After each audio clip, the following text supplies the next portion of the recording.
Which Avenger actor did you have the most fun acting with? Avenger actor. Oh, it's got to be Robert Downey Jr. Oh, he's so good. I'm like, I see why you've got icon status when I saw it in real life. I was pretty excited to act with him in the opening scenes of Endgame.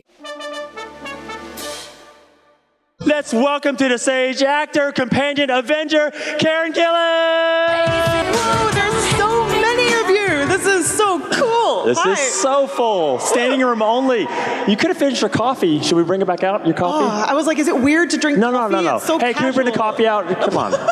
Wow. In the morning, if I don't finish my cup of coffee, like, it's the day's ruined. And so yeah, I got your back. I was signing autographs today before I had my cup of coffee, and I wrote to Nebula, thank you, on someone's per autograph, and I didn't know how to fix it because it was like a one-of-a-kind comic thing, so I'm sorry. Well, so not you prefer coffee over tea? Okay, so, don't tell anyone back in Britain, but okay. Yes, coffee is the way. It gives me the hit. That's right. You know?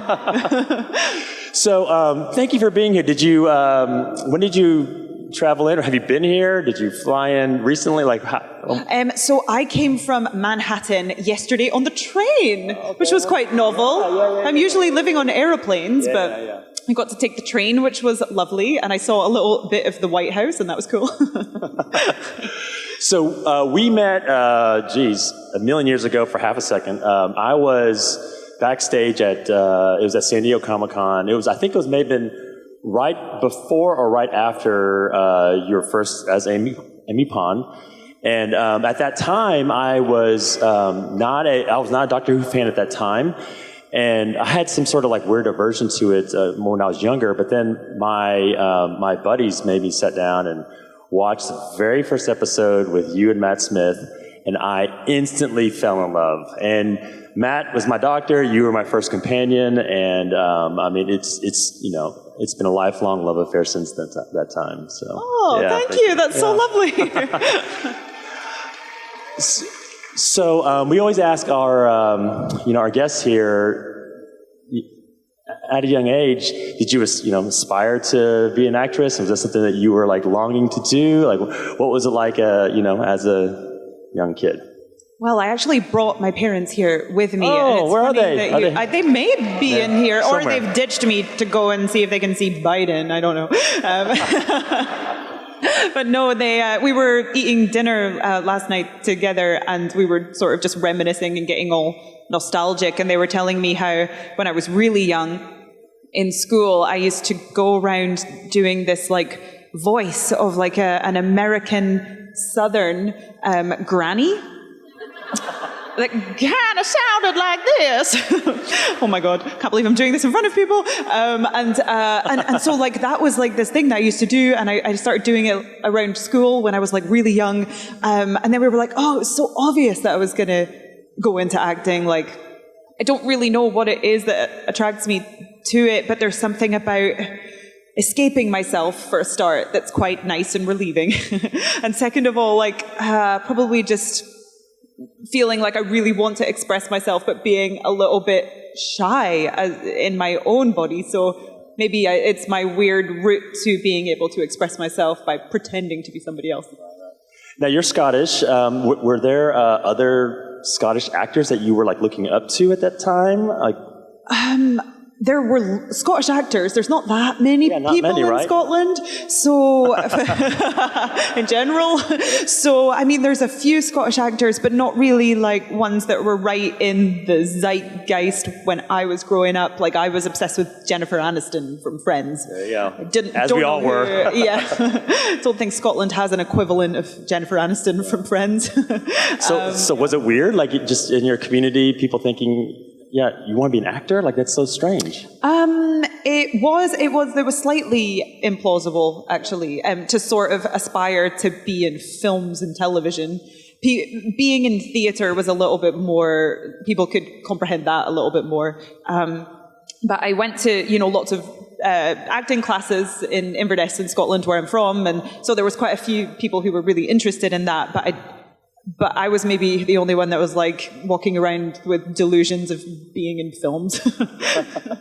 So what made you sort of take that leap? Like, what was the first step? And well, I wasn't really the star pupil at all at the acting class that I was in Scotland. Definitely other people were ahead of me. And I noticed, because I was like so like hell-bent on making this happen, I saw the teacher give one of the star pupils this book called Contacts, and it was like a list of everything that you needed to know in the industry in the UK. And it was like all the agents and phone numbers and addresses. And I was like, I'm going to get this book. So I like bought the book. And then I was like, oh, I'll just find all the agents in Scotland and I'll just like take pictures and send them and then call them. And it worked. I got an agent, which was like miraculous. I can't believe that worked.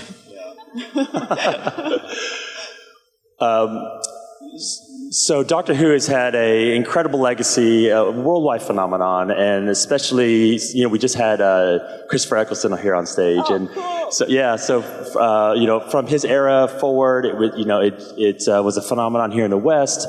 And so how aware of Doctor Who were you, growing up, and as you were sort of heading to this opportunity with playing Amy Pond, like how were you aware of it, and were you pursuing that role when opportunity came up?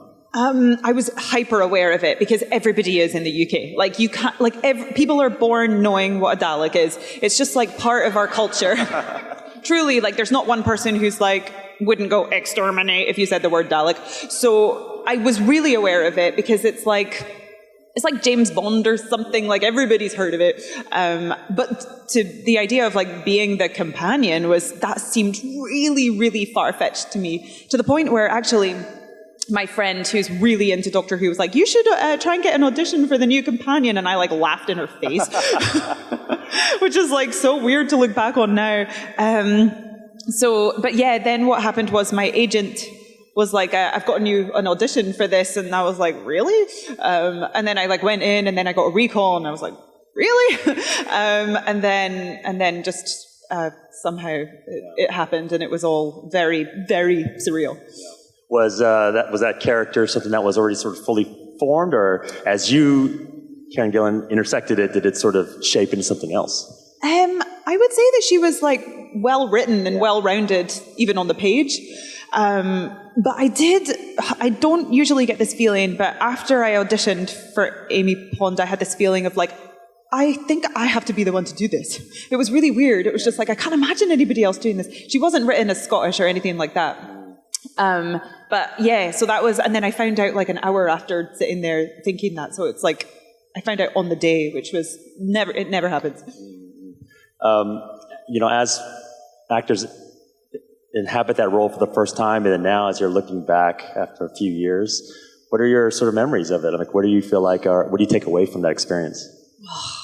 It was the best time. Like, as I was talking to my parents last night, I was also reminiscing on my early 20s being in Doctor Who, and it was just like the best time ever.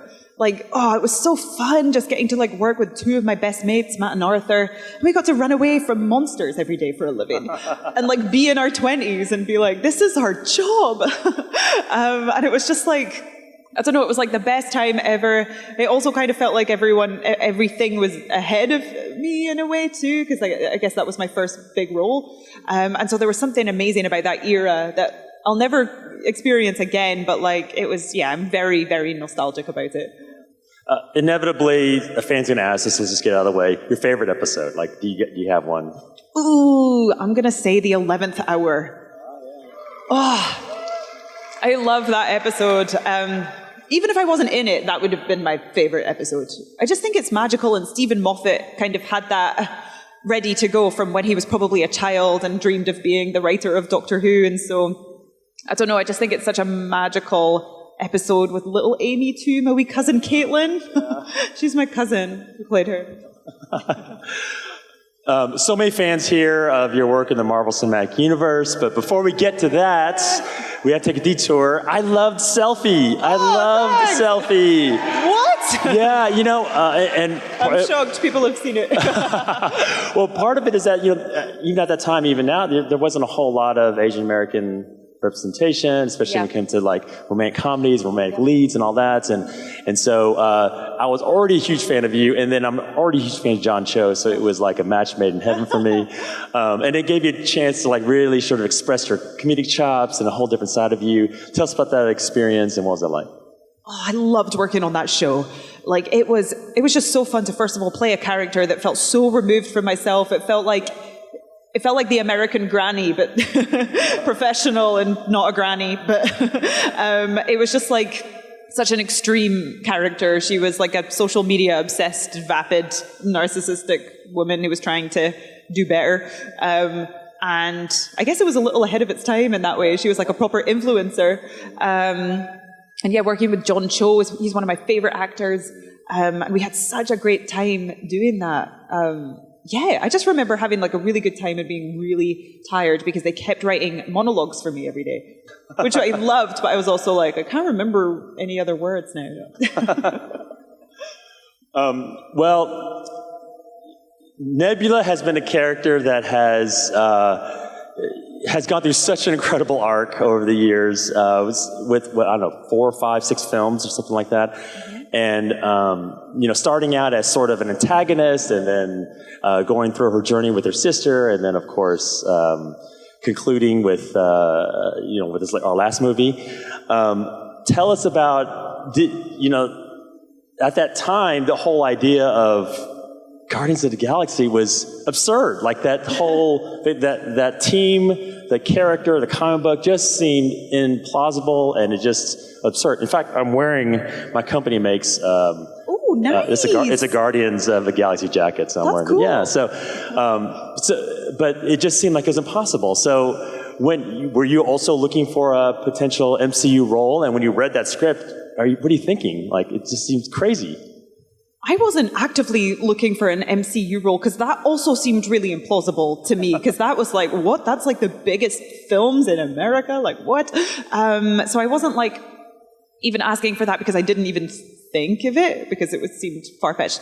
But then my agent called and she was like, are you willing to shave your head? And I was like, what for? And she said, Marvel. And I was like, yeah, I will do that for Marvel.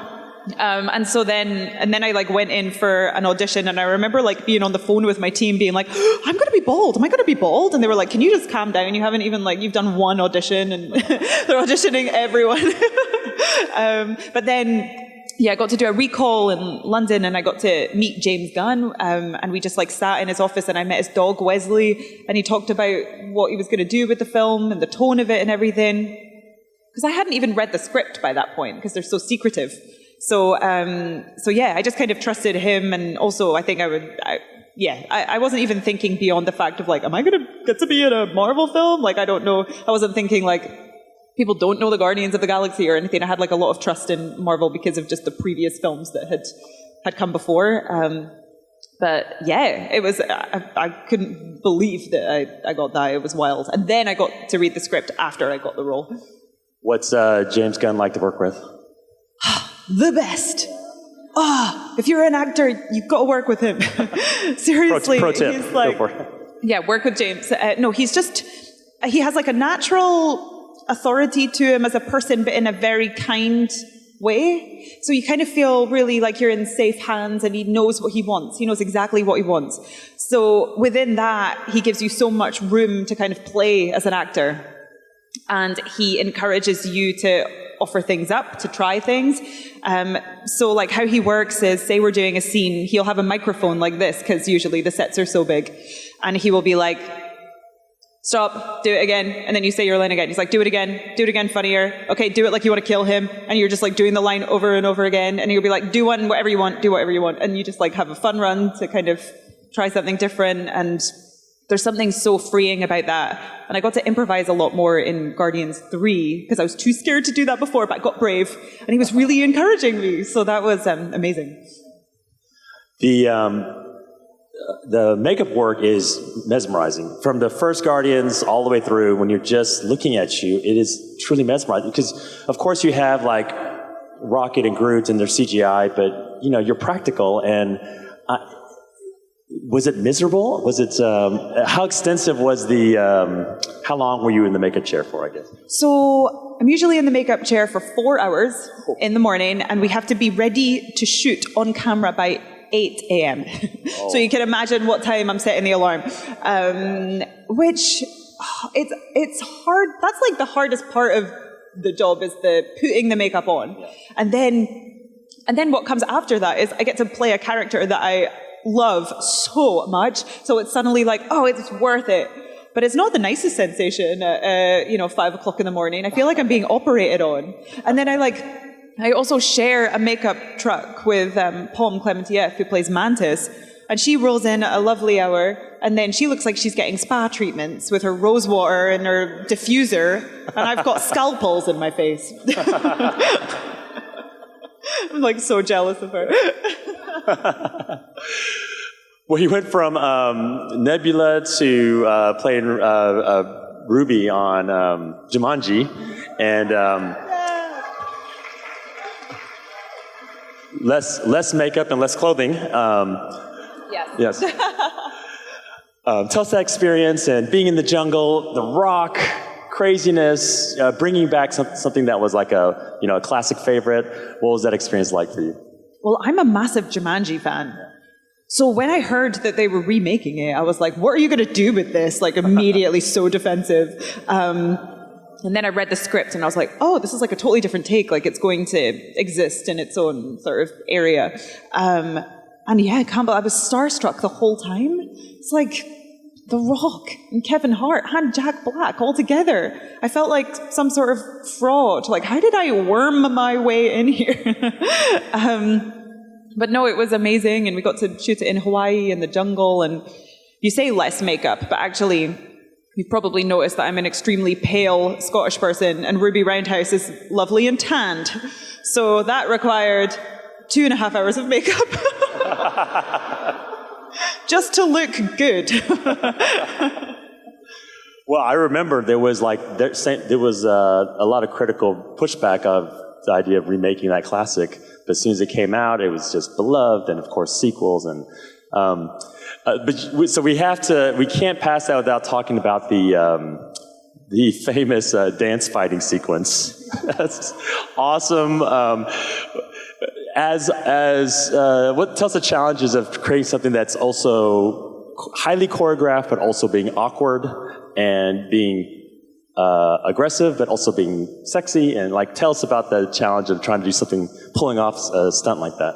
The biggest challenge for me was trying to look like I can dance, because I was never good at dancing. Like, even in the classes back in Scotland, I could do the acting and I could do the singing, and then when I tried to dance, it was like one of those things outside the petrol stations. What do you call them? Gas stations. So I was like, how am I going to pull this off? Because she's meant to be good at this. So we just rehearsed it so much, and they were trying to find the right level of where to kind of pitch the dance, and so there was various different versions, and then we landed on the one that's in the film.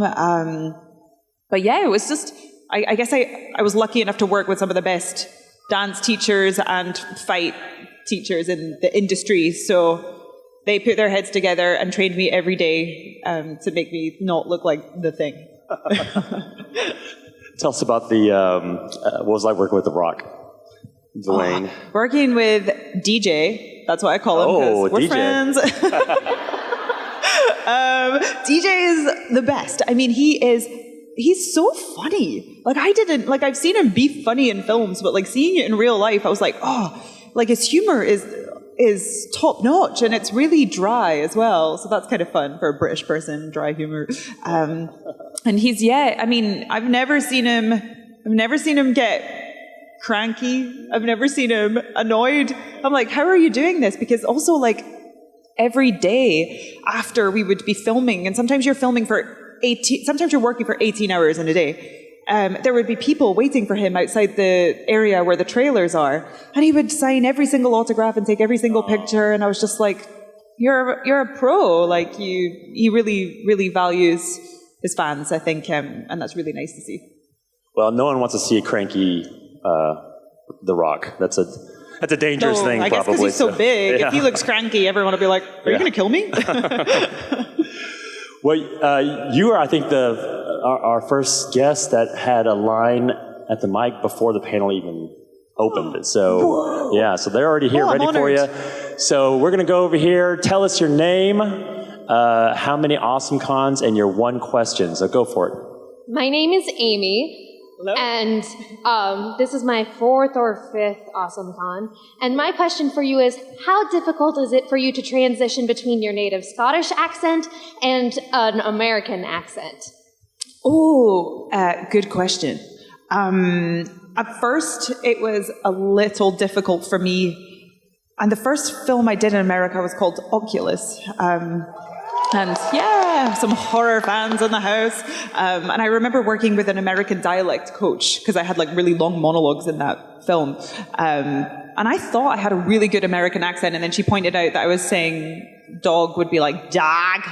I think I sounded like I was from Boston. Is that right? But anyway, so she sorted my accent out. And then I just ended up doing so many jobs in the American accent that I think it feels like second nature now. It's gotten to the point where I feel more comfortable acting with an American accent than I do with my own accent. Whoa. It's like it's again that like mask thing or something. Yeah. Like I feel like I'm wearing some mask and therefore have license to be all of these things. Yeah. Great, thank you. Thanks. All right, over here, go ahead. Hi, Karen. My name is Allie, and this is my 5th con. And my question is, what do you think Nebula would be doing now on like a random Tuesday when there's no one to save, and would you be doing it with her? I think that she would be getting a mani-pedi at the local space mani-pedi shop. Is that what it's called? Salon. And yes, I would definitely get that with her. With coffee, over coffee. Over coffee. Oh, maybe Nebula hates coffee though. Maybe like she's got the taste buds of a 4-year-old. I like that. Love it. Mario, go ahead. Yeah, my name's Matthew. This is either my 5th or 6th Awesome Con. And my question is, in Guardians 2, we hear about how all Nebula wanted was a sister. And then she had that great sister relationship for all of maybe 2 movies. And then we have other Gamora that I'll just refer to, other timeline Gamora. We see a lot about how Peter deals with other Gamora, but we don't really get much of what Nebula's thinking, how this is her sister, but not her sister. So what are your thoughts on that sister, not sister relationship in Guardians 3 and onward?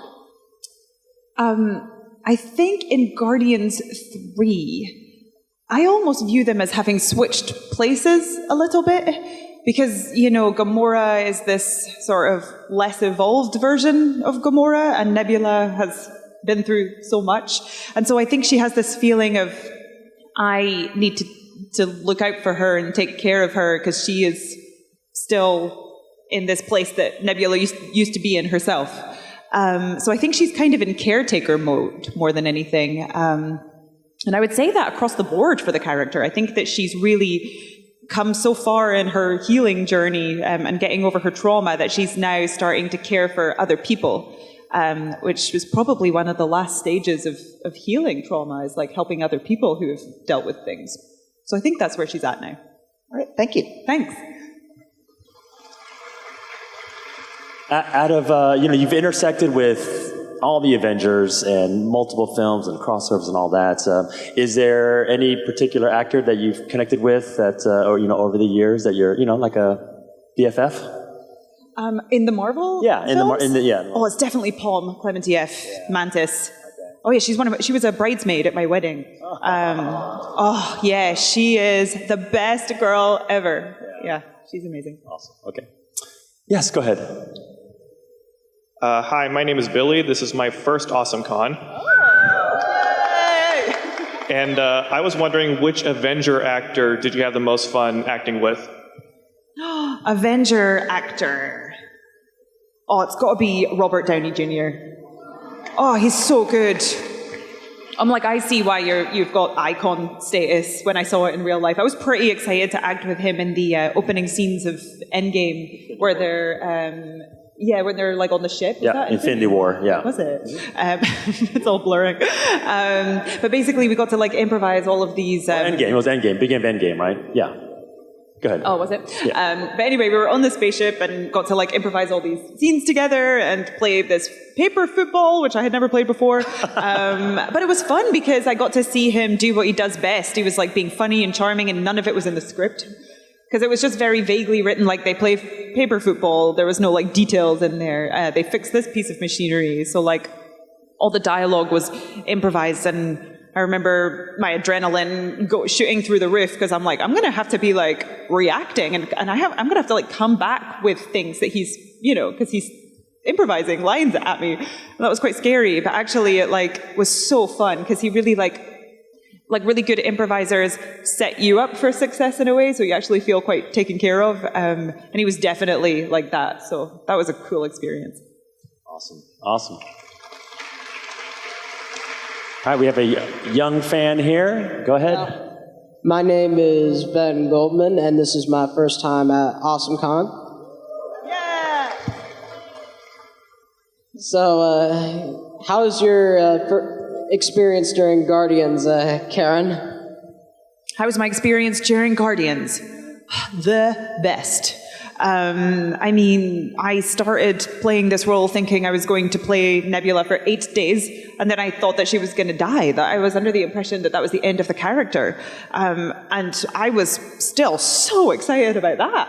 And then James Gunn one day was like, oh, you're not going to die anymore. And I was like, cool. That's a good sign. Maybe he likes what I'm doing.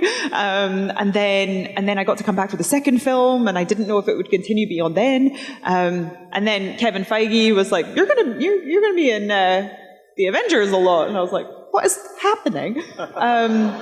So it's just one of those things that just like kept on going and just totally exceeded my expectations. And I really got to kind of take this character who was viewed as a villain and got the opportunity to get the audience to empathize with her and evolve her to the point where she's not so much of a villain anymore, which is such a lovely arc as an actor. When you are out and about, do you get recognized more for, Nebula, Amy, Ruby, when they're shouting out names at you, who do you get called out? Okay, so I've never really hugely been recognized on the street for Nebula, obviously. But since Guardians 3 came out, it's happening everywhere. I'm like, what's going on? I don't understand. You can't see my face in this movie. Like in the coffee shop, they're like, Nebula!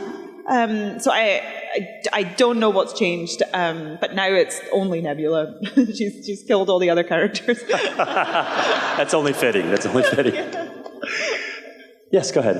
Hi, my name's Alan. I'm wearing a Groot shirt, but my question's from Doctor Who. As far as River Song, at what point did you know that she was going to be your daughter? Ooh. Oh, when did I find out? It would have been when I read the script for the first time, which I feel like I read quite late on. Is that right? I remember Alex Kingston knew for a long time. She was keeping the secret from us. And then she was kind of dangling it a little bit. She was enjoying herself, I think. Very River Song of her. And then I would have found out when I read the script, and I didn't have an inkling that's where it was going. I was like, what? And then I probably went and found Arthur to sort of just have a moment of like, what is happening?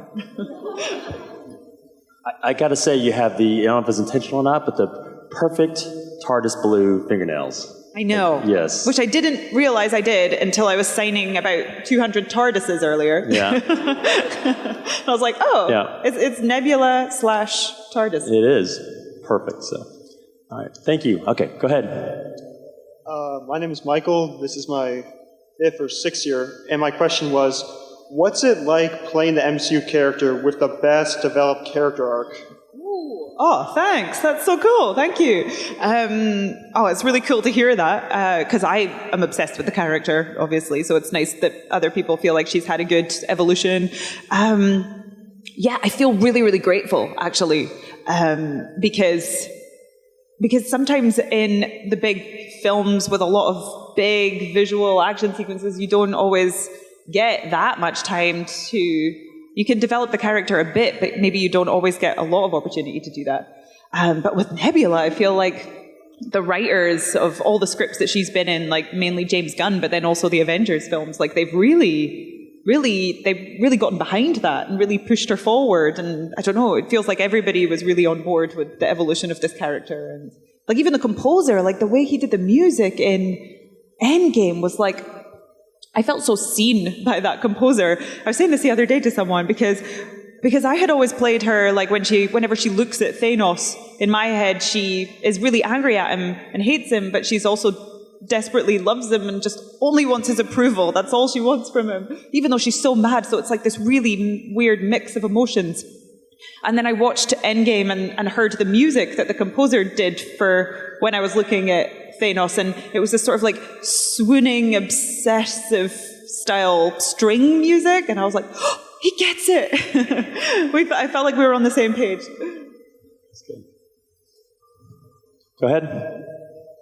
Hello, sweetie. Hello. So my question is about Doctor Who. My name's Abby. This is my 7th or 8th Awesome Con. It blurs. But I wanted to just know more about your experience as your highly acclaimed Doctor Who character, Soothsayer, from the episode Fires of Pompeii. Whoa, you are a real Doctor Who fan for knowing that. Oh my gosh. Wait, what was the question? How did I... Just kind of like, do you find comparisons? Like when you got the role as a background actor, did you think, oh yeah, this is it, checking off the Doctor Who box? Yeah, I did. I was thinking, I've made it. I'm in an episode of Doctor Who. Truly, I was like, this is like the biggest thing I've ever done and might ever do. But no, it was like, I think I had 3 lines of dialogue.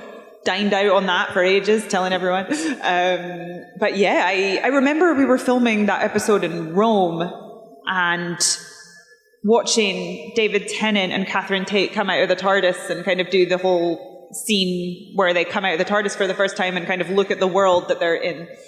And I remember thinking, she has the coolest job ever, and I want to do that. And I was like dressed as a soothsayer. Maybe it was the soothsayer that did it. But yeah, it was just really wild to actually have that come true. Right. Thank you. So, we're in this era of, action movies with like John Wick style, crazy action. And you've had your own with Sam, playing Sam in Gunpowder Milkshake. Very physical role, very crazy. Tell us about what was it like to play that character? Oh, that was really demanding with the fighting. I've never trained that hard for an action sequence or film before. That was in Berlin. I was working with this amazing team, and we just trained every single day. But what's wild about that film is since that film, Michelle Yeoh and Angela Bassett, both have had, the biggest moments. And I was in a movie with the 2 of them together, which is so wild to look back on. But even then, they were just, the gravitas was undeniable. And Michelle Yeoh was, helping me fight better, which was, the coolest thing, and telling me to use my height, because that's something that you should use if you have in a fight sequence. And I was like, oh, just totally starstruck. Yeah. You kind of, in earlier interviews, kind of joke about how you're not, super coordinated or super, into dancing or whatever. And so did you find it ironic that now you're in all these roles where it's super physical and martial arts and all these highly skilled sort of roles? Is that ironic to you? Yeah, I'm like, why? Truly wondering, because give me a monologue any day. I'll do the verbal gymnastics, but not the physical ones.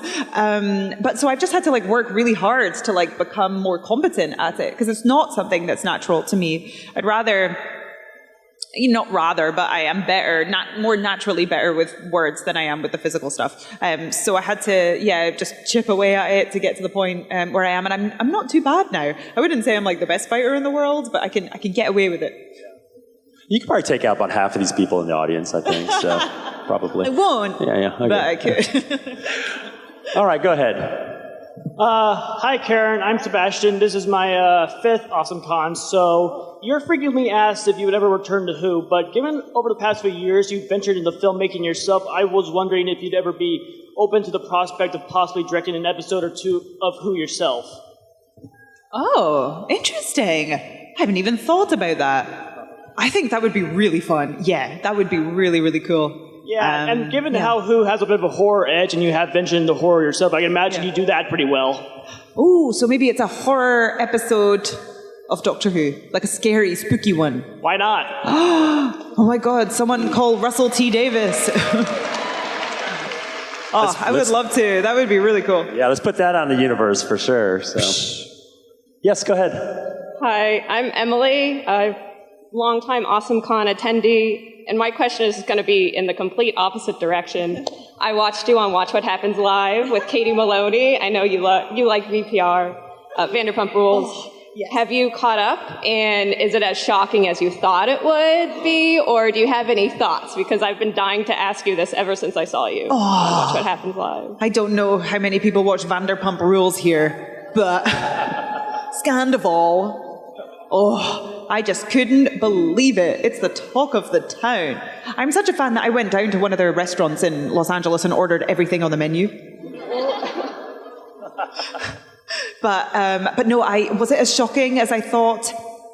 Yeah, it was. It was because I couldn't believe the barefaced lying that I was witnessing. I'm like, how do you do that without even I feel like my face would just start twitching on one side or something. It was terrible. It was truly wild. Yeah, I don't know how you pull that off without, freaking out. Well, unfortunately, we only have a couple minutes left, so we're going to have to fly through as much of these as possible. Yes, Matt Smith over there, go for it. Hello, I'm the Doctor. Hi. This is my first Awesome Con. I actually came because of you. Thank you. It's funny you mentioned the 11th hour. Favorite episode as well. I have to ask, favorite sort of standout moment from that? Favorite standout moment from the 11th hour? I think it was pretty cool when I think we were on a rooftop and there was a giant eye and it sort of went through all the previous doctors. And then Matt sort of stepped forward and said, what did he say? I am the Doctor? No. What did he say? Hello, I'm the Doctor, basically. Run! Yeah. I watched that episode this morning. So. I'm like, whoa, you really know your dialogue. That was the coolest moment ever, because it was just like, okay, this Doctor has arrived. This is the new era. This is the new team, new adventures. Let's go. And I'm getting goosebumps even just thinking about it now. It was so cool. All right. Yes, go ahead. Hi, my name is Mercury. This is my 7th year at AwesomeCon, and you were my first ever companion in Doctor Who, but Guardians of the Galaxy was also the first ever Marvel movie I saw in theaters. So what do you think it would be like if Nebula and Amy met? Would they get along? Would they fight? What happened? Oh, great question. I think that they would get along really well, actually, like famously. maybe Amy would be really sassy about something and Nebula would appreciate that. And then maybe someone's talking to them that Nebula doesn't want, and Nebula will take care of that and Amy will respect that. I don't know. So with our last couple of seconds left, what do we have to look forward to? What's on the horizon? What can you talk about? And what's next? What can I say? I'm gonna sing a song. No, I did a film called Sleeping Dogs with Russell Crowe, and it's kind of like a thriller in the sort of vein of Gone Girl sort of thing. And I've made some, I think, interesting choices with that character. I don't know if they're going to work, but I took a swing. So if it doesn't, don't judge me. But I tried some stuff, some vocal things. So we'll see how that turns out. But the film itself is going to be incredible. All right, excellent. And then are you just here for today, or are you going to be available on the just show today? Just today. Oh, just today. This is the only day. Okay. Yeah. Well, since you were on a TV show called Selfie, and we literally have a standing room only house, we got to take a selfie with all these people. Absolutely. And so let's get Let's get crazy, people. You're going to need to do one of those panoramic things. Here, we'll stand. We'll get as many as possible. Get crazy. Let's do this. Yeah! All right. Hey, let's thank Karen Gillan. Thank you so much. Cheers. Bye. Hey, this is Wilson Cruz from Star Trek Discovery, and you're watching Fandom Spotlight. Be sure to like and share, plus have fun and follow your fandom. Doctor's orders.